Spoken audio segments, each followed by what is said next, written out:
Hello and welcome back to How Not to Draft, Pack 2 of the Forcing Dredge archetype. Bit of a myth, this pack, to be honest. Our options are, we've got a couple of fine 3-drops, of which I'm leaning towards the Wood Readers. There's Kitchen Finks, which buys us a lot of time. Actually, I think I might take the Kitchen Finks. Street Wraith isn't great in this deck, just because it's... You actually don't want dudes in your graveyard very much, because they don't do anything once they're there. You want lands in your graveyard, really, like Dakmor Salvage, because they become worm tokens. And the creatures you want in your graveyard are like Moss Dog and Imp. You need to find an Imp. Not an Imp Rebel, but an Imp with Death Touch. Kitchen Finks is fine. It wears a Moldavine Cloak like the best of them, and buys us some time. But it's quite possible that whatever we take in this pack we don't end up playing. I wanted to see Cloudgoat Ranger hanging around, since that's one of the better limited cards ever printed. Leaning towards the Goyf, just as kind of like a dude. I mean, in this deck, Goyf does get much bigger than it does in other decks, of note. See, this is the reason I draft Phantom Queues, because the prize support is certainly much worse than in the real queues, but people do things like passing Goyfs, which they would never do in the real queues, and that makes for a more interesting draft format, in my opinion. Probably don't want to eat the Spellbomb. Thirst for Knowledge is interesting, actually. If we want to draft blue, splash blue, and we have the ability to do that, we have a Vivid Creek. Then Thirst for Knowledge could go really well in this deck. Lets us discard Moss Dogs and Worm Harvests and things, whilst also being filtering and card draw.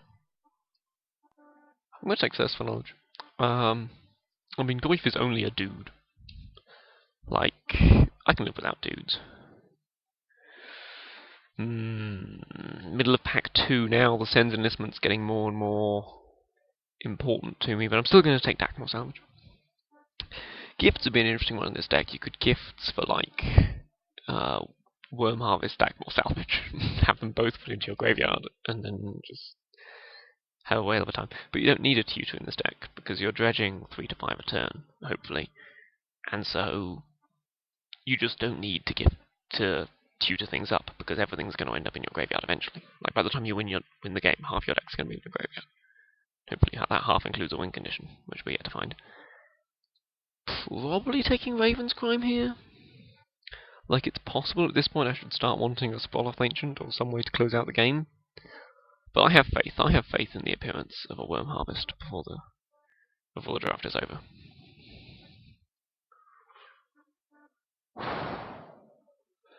Never had more than 2 Dakmor Salvages before.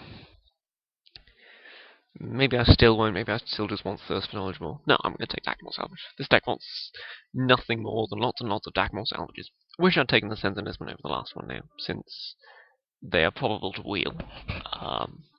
And while they're great, I'm looking at my deck now and I want a Sen's Enlistment in it. I also want a Terramorphic Expanse, but no sign of them yet either. So, Duskwasp, Ephemeron, and Dirkwood all appeal to me, as does Paradise Mantle to an extent. I don't really have any creatures to put Paradise Mantle on, I don't really care for it as a card. So I think I'm just going to take Dirkwood as an alternate way to win the game, just by beating people in the face. The thing about this deck is because you Raven's Crime the whole hand, actually having a 5/5 come down after you've done that is pretty useful.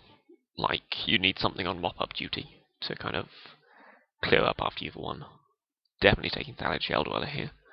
Don't want another Dirkwood. And having an 0/5 against the aggressive decks in the format is really, really useful. Really, really useful. More Progenituses, but we're just going to take Sen's Enlistment. Would like another Vivid Land, I think, especially since I might not play the blue. I can hide this bridge from below, I reckon. Yeah. Maybe a Terramorphic Expanse. I'll play a City of Brass. Like,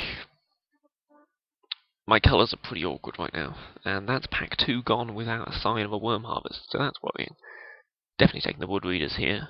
It's a nice defensive 3-drop, and I don't think you ever do kick it in this deck, actually. Maybe I should have taken Croson Grip. Because it's actually kind of hard in this deck to get past like 4 lands. Because like Worm Harvest is very top end for this deck, because you keep discarding your lands to Ravenscrime them and Siphon Life them. It's one of the reasons this deck runs so many lands when it works well. You want to run 20 plus lands. Because in many ways, Dackmore Salvage isn't really a land. It's a spell that reads cast target spell with Retrace. Dredge, I suppose. Probably just take another Thirst here. Yeah, everyone loves card draw. Card draw seems important. The great thing about Thirst in this deck is that it doesn't really matter that I'll probably be discarding 2 cards to it. I'll take the 5-drop over the 1-drop.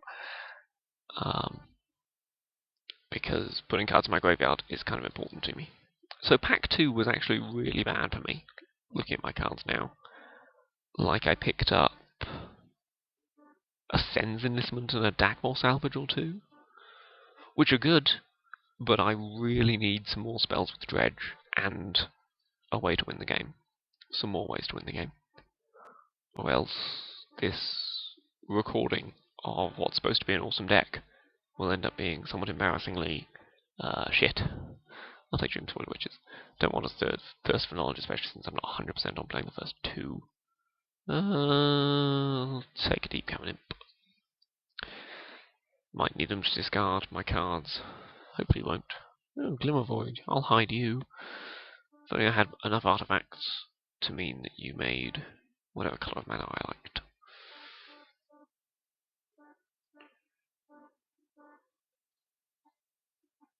Well, we found our way to win the game. It's not quite the way I was expecting to win the game, but I will play it in my deck. Nice little 5-drop bomb here with Meloku. If Meloku wasn't here, I'd probably be taking the Vivid Grove. Or the, probably the Vivid Grove. Podemus Reach is great in this sort of deck. Arcane spells are always good, and it really fixes your mana good. But I'll just take Meloku. It's nice to have a Wincon in my deck. Just remembered I probably should have restarted the video for pack 3, so I'll do